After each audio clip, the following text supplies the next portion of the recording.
Hello, BookTube. This is Aaron from Aaron Read a Book or Aaron Read a Book. So I've made myself laugh there by shouting out my catchphrase too loudly. I am going to do a Victober TBR before I do my normal Friday reads, just because I'm excited about Victober, and I always get overly excited about Victober and start reading Victorian books in September. So my Friday reads has a couple of Victorian books in it as well. But as usual, I've got a slightly overly ambitious TBR, because I'm going to be doing my body read as well. So I'm going to be doing one non-Victorian book at least. But let's go through what I will try to read at least this Victober. I'm going to start with your friend and mine, Mr. Trollope, my favourite Victorian writer, and I have read all of the Barchester Chronicles. I've read The Way We Live Now, and I've read The Claverings, and I've read the one about the school, Mr. Whartle's School, but I have not started the Pallister series yet. So I think it's time that I started the Pallister series.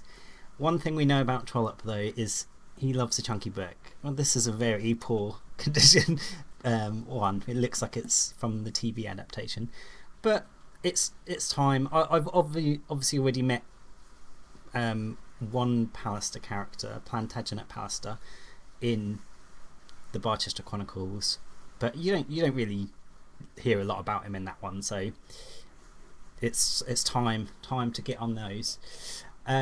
The next author I definitely want to read is one that I've discovered through Victober over the years, and that is George Eliot.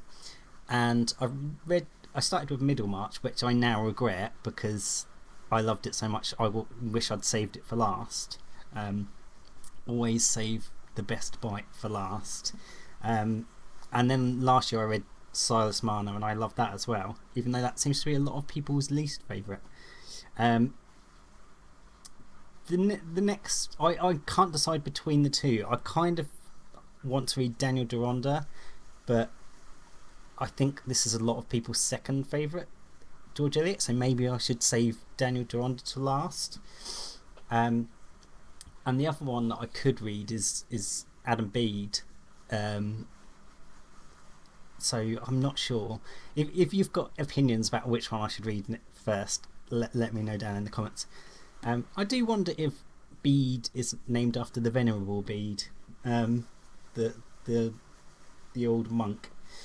But yeah, I've got a feeling I will love all of George Eliot. So it's just what I feel like. I guess Adam Bede is slightly shorter, so maybe it would be easier to fit that in.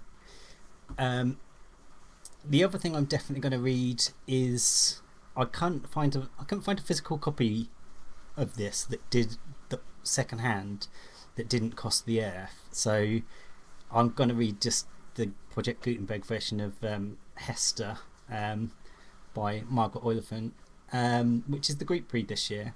I read the group read last year and enjoyed it, and I've read two Mrs. Oliphant books this week, so I'll talk about those in a bit, but I like her style a lot. She reminds me a bit of Trollope actually, so I think I will enjoy Hester. The other book that I am considering to read also has a character called Hester, and that is Deerbrook by Harriet Martineau. I don't know anything about this author. The only thing I know is I think I heard about it from Kate Howe. I think Kate Howe is a big fan of Deerbrook, and I like the idea of branching out a bit into new authors this Victober. So I've only just started with Mrs. Oliphant, and it would be good to read Deerbrook as well, which I believe is about two orphans, one of which is called Hester, and they move on to the village of Deerbrook. So that's my potential Victober TBR. It's not too many books, but they are all quite chunky. So even Hester's quite chunky, I believe. Deerbrook the Kindle edition's over 600 pages, and Mr. Trollope and Miss Elliot were certainly not brief writers. So let's see if I can fit in all those chunksters. So that's my Victober TBR done. My normal Friday reads, I've got one book through the door, which I actually bought in real life. And it's a new copy, which is the Bloody Chamber by Angela Carter. I've not read any Angela Carter, but this is a collection of short stories, including the Bloody Chamber. And it was, well, I was in a market. I was in one of London markets, Spitalfields Market near Liverpool Street. There's a little bookstore there, and they do like £6 books. So I thought that was okay. I want to know if anyone knows the band Wolf Alice. Is the band Wolf Alice named after this story? I refuse to use Google, and I've never heard of it actually, so you'll have to let me know. On to what I've read, which will be brief because it's all been Shorty September stuff. The first thing I read was The Mousetrap by Agatha Christie, which is a play. It's actually the longest running play in the West End, I believe. It's been running since the 50s, I believe. I've done no fact checking. And this had the same effect as almost all Agatha Christie on me. It fooled me. I didn't know what was going to happen at the end, but it also gave me enough crumbs that I could have probably worked out if I was smarter. And I think that is the genius of Agatha Christie. She surprises you, but doesn't surprise you so much that you think, oh, that's unrealistic. I'd have never guessed that. I would say I didn't like it as much as one of her normal novels. And the premise of The Mousetrap is this couple are opening up their house. They've got kind of a nice big house. They open it up to guests as a guest house, and there's been a murder in London, and all of these guests who arrive might have done it. Everyone who arrives has a potential reason that it could have been them, which is, the classic kind of set up. And I think it works really well as a play though, because I can imagine the staging. I probably should go see it, but yeah, I enjoyed it. Not as fun as a novel because it's just short and not fleshed out as much. The other two books I read were both Margaret Oliphant, or Mrs. Oliphant, she's also known, Scottish Victorian writer, who I've been looking up a bit, and she wrote an incredible amount of books. I think over 90 novels, and she is one of those novelists that is criticised for writing too much. And one of the Victober hosts, Elizabeth from A Literary Princess, she wrote her thesis on underrated women writers who were accused of writing too much, and she's got a lot of videos on Margaret Oliphant, so if you want to learn more about her, check out some of Elizabeth's videos. The Rector is a very short book. It's the first book in the Chronicles of Carlingford, which is a series that she's probably most famous for. Especially her most famous book is Miss Marjoribanks, which is I think the 4th or 5th book in the series. But I don't think you really need to read them in order if you don't want to, because I can see from the reviews on Goodreads a lot of people read and loved Miss Marjoribanks and then seemed to be a bit disappointed by the Rector and the Doctor's family. But I really enjoyed it. The Rector, 60 pages. It's about the old Rector has died or gone. I think he's dead. All the villagers are waiting around, sort of wanting to know who the new rector is, because there's girls of marriageable age, and a rector is a decent kind of husband, makes a nice living. And also because the old rector was very, I'm going to get this mixed up, I think he was very low church, where he was preaching too much. He was like sort of preaching everywhere and telling everyone, very involved, whereas high church I think is more like Catholicism, with lots of symbolism and ceremony, but not as much preaching. I think that's the way around it is, but I might have it the wrong way around. So there's two reasons why they kind of want that. They want a rector that's less preachy and hot and good to go. And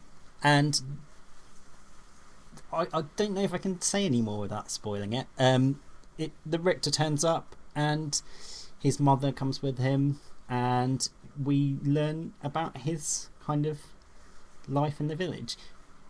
I really like the writing style. She's funny, like Trollope. She's funny and it's a pleasant read. So Rector was very good. Then I went on to The Doctor's Family, which is obviously set in the same village, got some of the same characters. Miss Marjoribanks is a character in this one, although off stage sort of thing. She's never the focus. And this is about the local doctor, and he has a brother who was a doctor as well, and he'd gone off to Australia and kind of become a loafer of sorts. He just likes to sit in his chair smoking his pipe and reading trashy novels, which I think sounds like a good life to me. But he's sort of considered like a fallen man basically, and he's turned up from Australia out of the blue, and the doctor's kind of having to deal with having this slobbish man in his house, and then all of a sudden some people from Australia arrive, his wife and children, and his wife's sister, who is a fantastic character called Nettie, and she basically is the commander of the family. They're all quite pathetic and troublesome, and Nettie is the useful one that arranges everything and gets everything done for them. So Nettie becomes, like the rector before her, sort of an interesting character for all the young men in the village. And again, very funny, great writing style. I would say I wasn't a big fan of the Doctor himself, because he is a bit annoying. He's a bit of a whiner and doesn't take things in his stride very well, and also he's not very nice to his horse.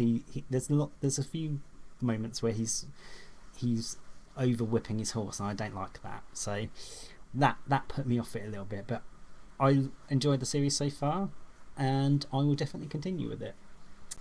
What am I reading now? I'm reading still Marking Time by Elizabeth Jane Howard with Sarah from Your True Shelf. Joe has abandoned us, which I can't really. I don't think Joe's a big series reader anyway, but yeah, I've read the series before, and I love the series, so I'm very much enjoying that. And the other thing I'm reading is for Shorty September is Tove Jansson, and the book is called Fair Play. And this, I've been reading up about Tove Jansson as well. I've seen the Moomins cartoon, but I've never read any of the books. But I relate to the Moomins because I have kind of a bell-shaped body as well. I think my body type is best described as Moomin. But I didn't realise this book she'd written is a fiction, but it's kind of adult fiction made up of short vignettes about two women living on an island in Scandinavia somewhere, and their partners and they're artists, and they work together, and well, they don't work literally together that much, but they're both artists. And this is based on her real life. Tove Jansson was a lesbian woman, and she spent every summer on a small island with a fishing boat. The island's just was just her, and I forget her partner's name, but it just had their heart in it. I'll put a picture up here of it. But yeah, this is a very strange style. It's very Scandinavian. I don't know if the Moomin books are like this, but I find it quite hard to follow, but it's quite, I don't know, I find Scandinavians have quite an abrupt kind of way of speaking, but it's interesting. I'll see how it goes. I'm about halfway through. I'll see how it all knits together, and they're kind of unrelated little vignettes of just their life. But yeah, let me know if you've read it. It's an interesting one. I actually saw it because someone else had put it in the Shorty September prompt in Storygraph, and I was looking for something to read, so someone else may have read it as well. But that's my Victober TBR and Friday reads for this Friday. Let me know if you've read any of those books. Let me know if you've seen the Mousetrap on stage and what it was like, and if you've read any of my Victober TBR. Have a good one, BookTube. Bye.